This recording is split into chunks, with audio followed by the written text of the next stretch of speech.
வணக்கம் மக்களே. இன்னைக்கு நாம பட்டேகானாசனத்தோட 3வது பாட்டா பார்க்க போறது என்னன்னு பார்த்தீங்கன்னா, சக்கரா சொல்லுவாங்க. 7 சக்கரம். மூலாதாரம், சுவாதிஷ்டானம், மணிப்பூரகம், அநாகதம், விசுத்தி, ஆக்னியா, சகஸ்ராரம்.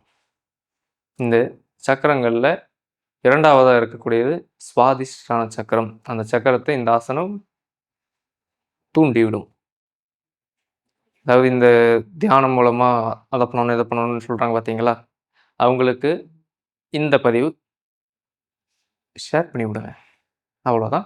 வாங்க எப்படி ஆசனம் பண்ணுவோம்னு பார்க்கலாம்.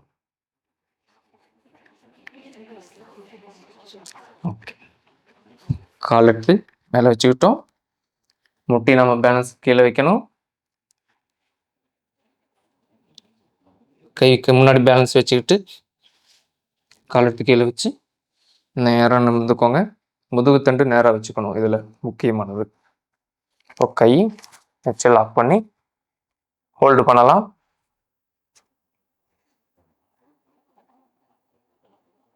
நீங்கள் கொஞ்ச நாள் போனதுக்கப்புறம் கண்ணை மூடி நின்று ப்ராக்டிஸ் பண்ணிக்கோங்க.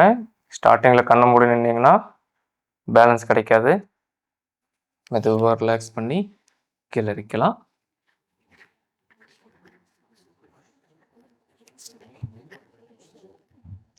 அவ்வளோதான் கைஸ், ஆசனம் கம்ப்ளீட். பெனிஃபிட் யூஸ் பண்ணிக்கோங்க. பை.